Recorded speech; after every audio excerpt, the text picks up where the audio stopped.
Hello, friends. I'm excited to come to you today with 5 lessons I've been reflecting on that I learned while coaching youth volleyball. So if you've been following me for a while, my oldest daughter plays volleyball. She has one club team and our local rec team, like our Pooler rec team. And so I was a happy parent in the audience until last season. So technically now, like in the spring, 2 seasons ago, the coach that had signed up dropped out, quit the day before the first practice. And so that's why I decided to step up. And so this is now our 2nd season. We just completed it. If you followed me, we had our finishing banquet, our championship banquet with pizza with the team last Thursday, and it was a blast. So I took away some lessons from there. So I thought I'd update you on the season as well as how it ties into these ideas. So first of all, number 1 lesson that I learned is your value is more than just what you know.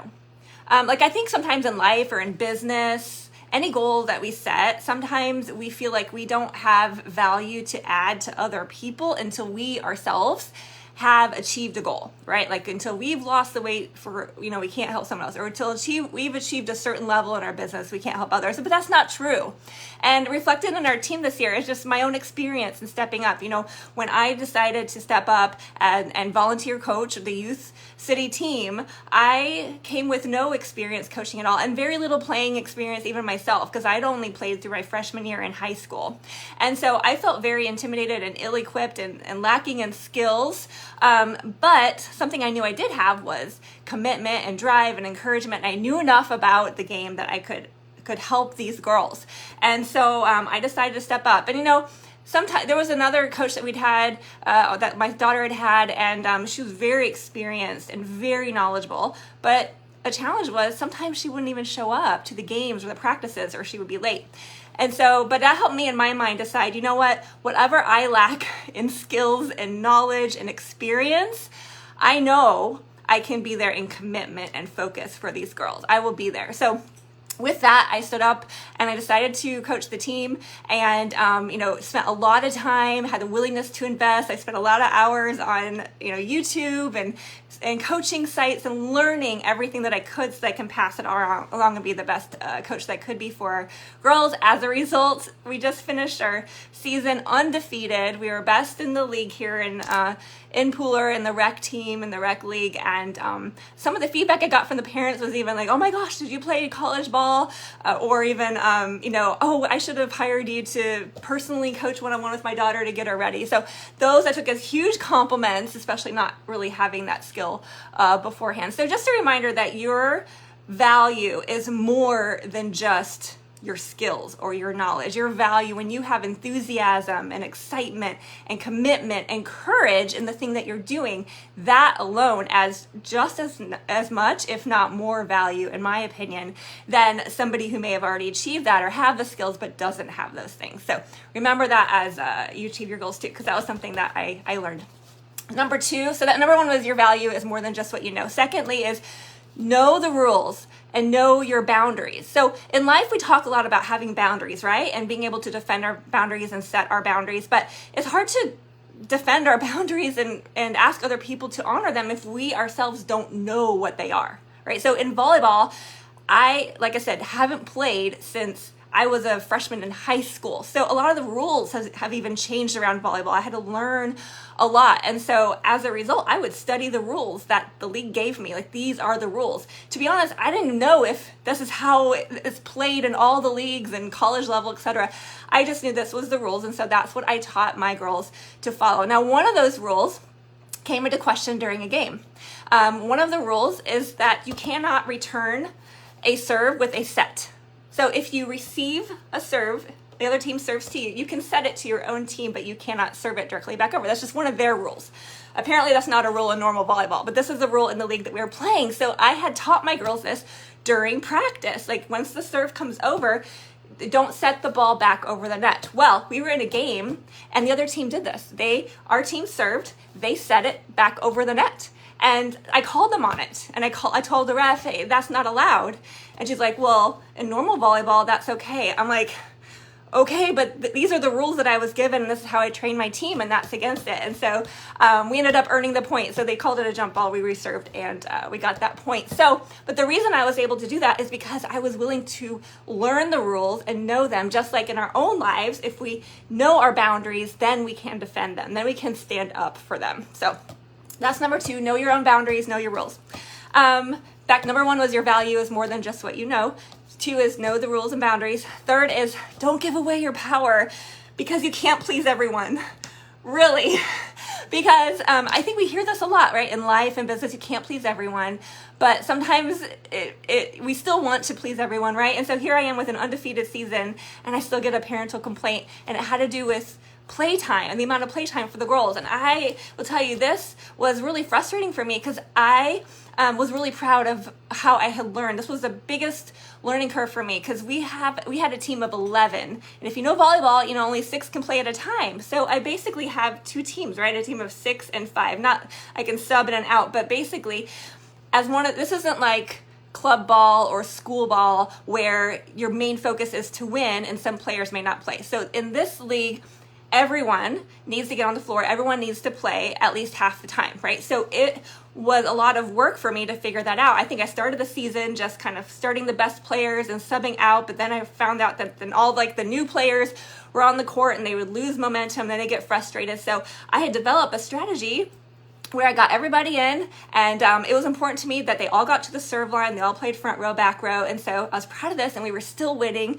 and it was really exciting. Well, I still got a parental complaint that, and what was interesting is that it wasn't even that person wasn't getting enough playtime, is that they weren't getting as much playtime as some others. So there were some more experienced girls on our team, and I left them out on the court longer because I found that with their leadership, not just their skills, but also their leadership, the newbies played better because they felt supported. So I did give some more than just half the playtime, right? And some were upset with that. And, in the moment, I just kind of was apologetic, honestly. I'm like, this is a big learning curve for me. Thanks for sharing. And I was really nice about it. But the more I thought about it, what? Actually, we're doing great. Like, we have a large team. I'm getting them in. And I wish, actually, that I had stood more in my power. And I've talked with one of my coaches about this. And so, it was somebody who's definitely it was one of our stronger players, a couple of stronger players, so they just were upset they weren't getting as much time as somebody else. So, but that's just a reminder because you're not going to please everyone. And the naysayers are going to say whatever they're going to see what they're going to see. They're going to say what they're going to say.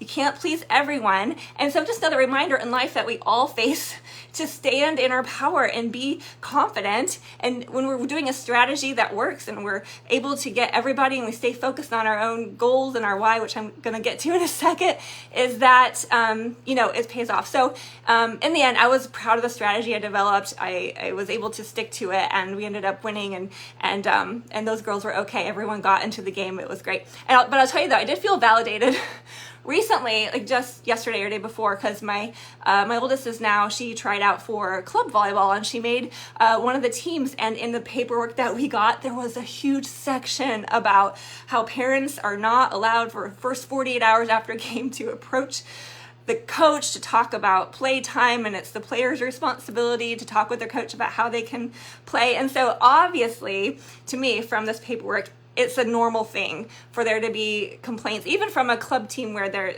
winning. But I received some, and so it's just a reminder that when you are approached by somebody, they're going to see what they're going to see. And so in the end, I was really proud of it. So don't give away your power. You can't please everybody, for real. And we ended the season undefeated. Number 4 is to do the right thing. Always do the right thing. This whole episode with the parents, even though I got past it pretty well, it did stick in my head. And so after the season was over, they just had a for fun tournament with these games that weren't real games. It's just like 1 set to 30. And so I strategized it so that, people got the right amount of time or not. But I wanted to play, kind of the newbie players on the first game of the tournament so that I could, play the more experienced one later. But as it turned out, I underestimated the first team. And if you know volleyball, within a set to 25, typically, this is to 30, once you sub out in a certain location, you can't sub back in just anywhere on the court. You got to sub back in only in that one spot. So we had a large team, 11 people. I had it set so that more of the newbies could play, and we ended up losing this postseason 1 set to 30 tournament, which was disappointing. But again, it was me getting in my head about this whole episode that happened with, the one parent's complaint about their kid not getting enough time. But I'll tell you, in that scenario where we were rotating, there was an option that we were rotating a serve and the other team was ahead, and the other teams do not follow that rotation rule. And so there was one point, it was really tempting to put one of my stronger servers in, even though her full rotation was not around. Because in my head, I'm like, the other teams are doing it. Nobody's going to know. It's going to happen. But you know what? But I would have known. So I stuck to the rules. I stuck to my integrity, and I didn't put her in just to get the point. And we ended up losing the game. But in the end, I'm so thankful that I stuck to that, because even some of the team members didn't understand why I didn't do it, I wanted to be true to the integrity of the game, integrity of our team, and to myself. So if I could do it again, I would have, done a totally different rotation, but, I definitely wouldn't have switched up my decision to stick to the rules of the game. So always do the right thing. And finally, number 5 is to remember your why and remember your primary goal in what you're doing. Because I think, especially with everything coming, it really was discouraging at times to know, gosh, we're getting our playtime in and we're undefeated, but yet there's still this one complaint. And but then whenever I went back to what were my goals at the beginning of the season, it went really well. We crushed it. So my goal at the beginning of the season was to boost all the players' confidence, and to do that by winning games, because I know that helps, and also by getting everyone on the court, again, front row, back row, and to the serve. And I'm really proud that we accomplished all those things. And, even though some people, one person, didn't agree, and, naysayers are going to see what they're going to see, the majority of the team was so thankful. Like, so many parents came up to me at the end. We're like, my daughter wasn't even sure about playing this season, but now she wants to play again because she's really excited. Like, that fills me up. Like, for all the girls, especially the beginning ones, who several of them were kind of hesitant about starting, or they'd had a bad experience the previous season.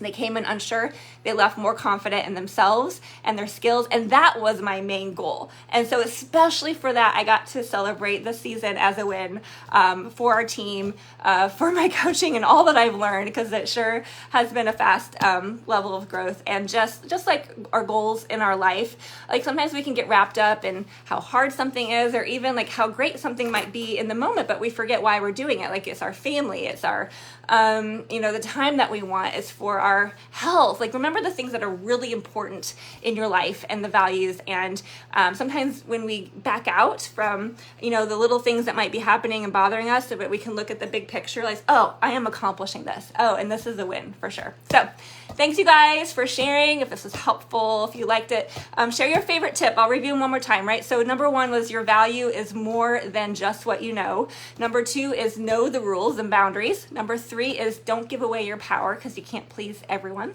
Number 4 is do the right thing. And number 5 is remember your why and the primary goals you set out to achieve. So awesome. Thanks, you guys.